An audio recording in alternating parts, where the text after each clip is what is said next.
Good morning, dear student. I am Sharda Prasad, Assistant Professor from Mechanical Department, Bharati College of Engineering and Technology. आज का subject है theory of machine, B mechanical fifth sem, और topic है brakes and types of brakes. Brake क्या होता है? A brake is a device by means of which artificial frictional resistance to applied to a moving machine member in order to retard or stop the motion of a machine in the process of performing this function. The brake absorbs either kinetic energy of the moving member or potential energy given up by object being lowered by hoist, elevator, etc.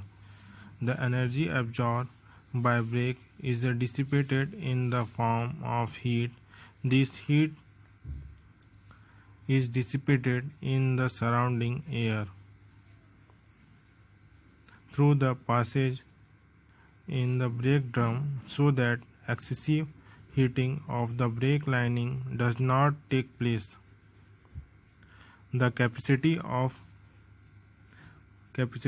a brake depends upon the following factor. Brake एक ऐसा एक arrangement बोल सकते हैं, alignment, जिसका मुख्य उद्देश्य होता है जिसके द्वारा गतिशील वस्तु को आर्टिफिशियल फ्रिक्शनल रेजिस्टेंस लगाकर उसे रोका जा सकता है या अथवा ज़रूरत के अनुसार उसकी गति को कम किया जा सकता है। वैसे भी किसी भी मशीन में पावर सप्लाई को यदि बंद किया जाए तो मशीन स्वयं ही धीरे धीरे अपनी काइनेटिक एनर्जी को खर्च करते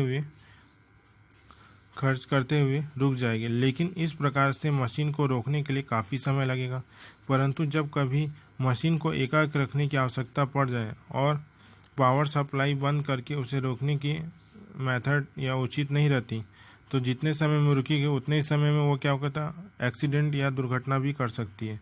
इसलिए अचानक रोकने के लिए आर्टिफिशियल फ्रिक्शनल रेजिस्टेंस की आवश्यकता पड़ती है। इसका तात्पर्य यह है कि हमको गतिशील मशीन या ब्रेक की आवश्यकता पड़ती है। निम्नलिखित में से इसके मुख्य फैक्टर हैं। पहला, first, the unit pressure between the braking surface, the coefficient of friction between the braking surface. Third, the peripheral velocity of the brake drum. Fourth, projected area of the friction surface and the ability of brake to dissipate heat equivalent to the energy being absorbed. The major functional difference between a clutch and brake is that the clutch is used to keep driving and driven member moving together, whereas the brake are used to stop moving member or to control its speed. Material for brake lining. The material used for the brake lining should have the following characteristics. First, it should have high coefficient of friction with minimum fading.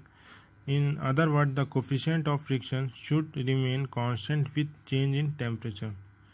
Second, it should have lower wear rate होना चाहिए इसका। Third, it should have high temperature resistance. ये क्या हुआ, अधिक से अधिक temperature को रजिस्ट कर सके, क्योंकि यदि कम रेजिस्टेंस होगा, रेजिस्टेंस वेयर होगा, तो क्या होगा, जल्दी ब्रेक जो आपके शू होंगे वो जल्दी ख़राब हो जाएंगे। थर्ड हो चुका है। फोर्थ है, it should have high heat dissipation capacity, यानी वो हाई हीट को डिसिपेट कर सके। Fifth, it should have adequate mechanical strength होना चाहिए। It should not be affected by moisture and oil, यानी अफेक्टेड नहीं होना चाहिए ब्रेक शू पे, जैसे मॉइस्चर ऑयल। यदि मॉइस्चर अफेक्टेड होगा तो क्या होगा, ब्रेक जैसे लगाएंगे तो चिपक जाएगा, और उसको क्या करेगा, उसके साथ जैसे ही उसके कांटेक्ट में आएगा उसको चिपक जाएगा, और उसको जब ब्रेक को हम रिलीज़ करेंगे तो नहीं निकलेगा, तो उससे इफेक्ट पड़ेगा। आगे देखते हैं types of brakes. Types of brakes में according to means the transforming the energy braking system element are classified hydraulic brakes. Hydraulic brake कहाँ यूज़ होता है? Pump and hydraulic machine brake में और फ्लूइड इग्नाइटर में यूज़ होता है. Second आते हैं electric brake. Electric brake generally use होता है जनरेटर और एडी करेंट ब्रेक होते हैं. और थर्ड है mechanical break.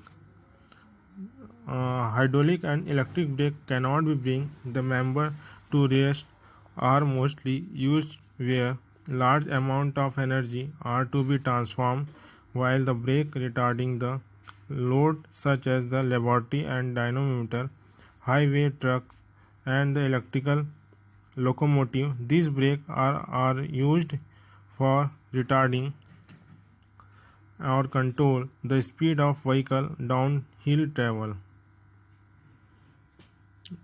The mechanical brakes, according to direction of acting force, divided into the following two groups: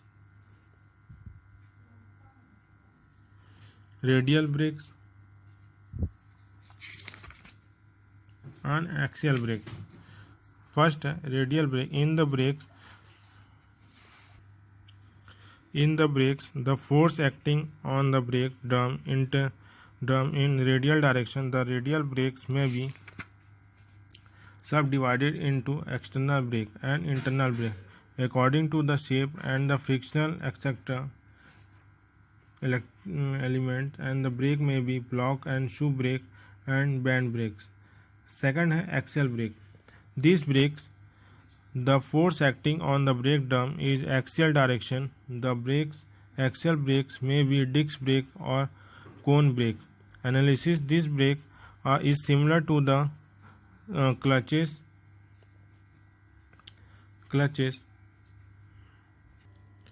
अब आगे देखते हैं. ये मैकेनिकल ब्रेक्स के मुख्य निम्नलिखित प्रकार के होते हैं. पहला होता है सिंगल ब्लॉक और शू ब्रेक. सेकंड होता है सिंपल बैंड ब्रेक. थर्ड होता है बैंड एंड ब्लॉक ब्रेक. और फोर्थ है इंटरनल एक्सपांडिंग ब्रेक. ये सब के बारे में हमको धीरे धीरे पढ़ना है. सबसे पहले हम पढ़ते हैं इंटरनल एक्सपांडिंग ब्रेक के बारे में. इंटरनल एक्सपांडिंग ब्रेक का डायग्राम में सबसे पहले हम देखते हैं कि क्या क्या पार्ट्स होते हैं. इसमें क्या होता है, एक नॉर्मल प्रेशर होता है अंदर और एक ब्रेक ड्रम होता है. फ्रिक्शनल ड्रैग होता है अपोजिट डायरेक्शन में, और लोडिंग शू होता है, रिटर्न स्प्रिंग होती है, ट्रेलिंग शू होती है, लीवर होता है, बिहाइंड शू. ये सब इंटरनल एक्सपांडिंग के पार्ट है. लोडिंग और प्राइमरी शू और ट्रेलिंग और सेकेंडरी शू भी होता है. इसमें एक ब्रेकिंग लाइनिंग होती है, अंदर स्प्रिंग होता है और एक कैम होता है. इसको हम देख सकते हैं. तो सबसे पहले क्या होता है, जब इंटरनल एक्सपांडिंग ब्रेक के ड्रम के ब्रेक, एक्सटर्नल एक्सपांडिंग ब्रेक को एक ब्रेक ड्रम भी कहते हैं, क्योंकि ब्रेक शुरू ड्रम के अंदर एक्सपांड होकर ड्रम के साथ फ्रिक्शन करते हैं. डायग्राम में देख सकते हैं कि इंटरनल एक्सपांडिंग ब्रेक दिखाया गया है, जो दोनों ब्रेक शू के एंकर पिन पर घूमते हैं. इन ब्रेक शू के दूसरे छोरों को ड्रम की ओर फैलाते हैं यानी एक्सपांड करते हैं, और ब्रेक शू को ड्रम लगाकर फ्रिक्शन उत्पन्न करते हैं. फ्रिक्शन फोर्स ड्रम को रोकता है, जिससे पहिया रुकता है. जो फ्रिक्शन फोर्स को ब्रेक शू व ड्रम के बीच होता है, वह ड्रम के घूमने की डायरेक्शन में ब्रेक शू को ले जाने की कोशिश करता है. यानी जो फ्रिक्शन ड्रैग के कारण ड्रम ब्रेक शू को अपने साथ घुमाने की कोशिश करता है. इस कारण से ब्रेक शू में एंकर पिन पर घूमते हैं. ड्रम के अंदर शू ए और बी है. शू एंकर पिन पर घूमती है और ब्रेक शू ए पर जब ड्रम के साथ फ्रिक्शन करता है तब उस पर दो फोर्स कार्य करते हैं, फ्रिक्शनल ड्रैग और नॉर्मल प्रेशर. इन दोनों का resultant force R1 anchor pin के साथ बाहर से जाता है।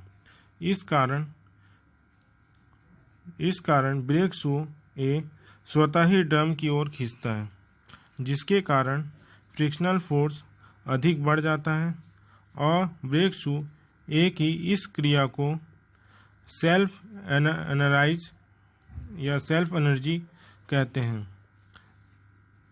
ऐसी स्थिति में ड्राइवर को ब्रेक लगाने के लिए अधिक बल नहीं लगाना पड़ता, क्योंकि ब्रेक शू ए स्वतः ही ऊर्जित हो जाती है, यानी सेल्फ एनर्जाइज हो जाती है।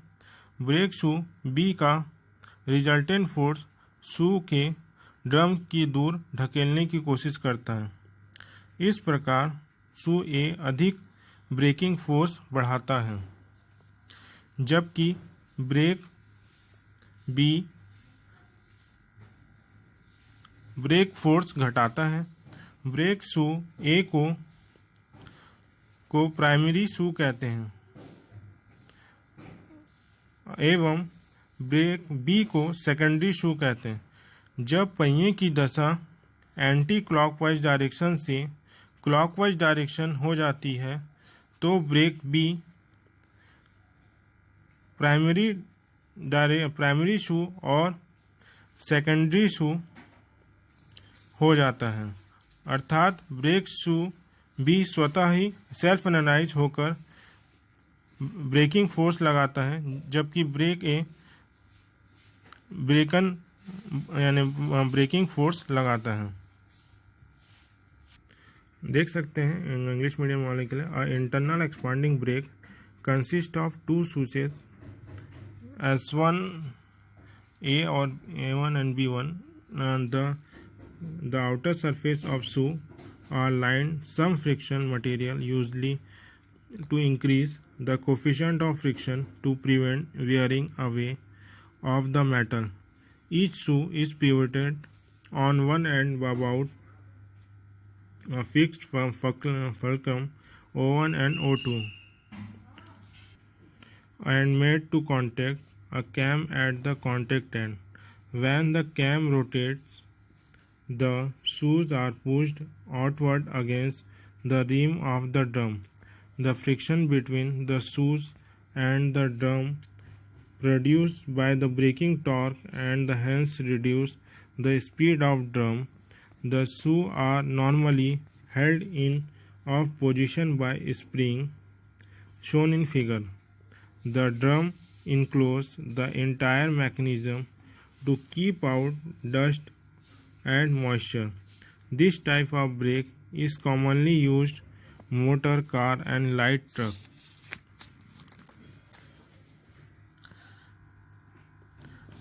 Shall we consider the force acting such brake when the drum rotates in the anti-clockwise direction? It may be noted anti-clockwise direction and left hand shoe known as the leading or primary shoe, while the right hand shoe is known as the trailing or secondary shoe. Small are the internal radius of the wheel rim. B is the small b width of the brake lining. Small p1 is the maximum intensity of normal pressure and Pn is the normal pressure. F1 is force extracted by the cam on the leading shoe and F2 is the force extracted by the cam or the trailing shoe. Consider the small element braking lining AC subtending del theta and the center OA. The make the angle theta O and O1 shown in figure.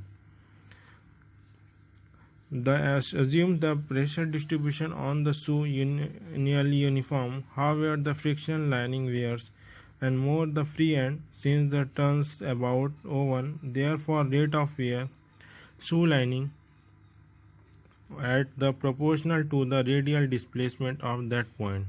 The rate of wear the shoe lining varies directionally proportional O1 OA OB and the geometry of the figure. The formula derivation is last is the leading shoe of the moment fulcrum F1 into L is equal to capital N minus ML and trailing shoe the taking movement about the vacuum O2 F2 into L Mn plus Mf, that is the formula. ये formula derivation क्या है इनके लिए तो नहीं है, इनका theory part था, तब भी मैंने इसका थोड़ा सा बता दिया कि कैसे वर्क करता है और कैसे इंटरनल एक्सपांडिंग वर्क करता है। Thank you.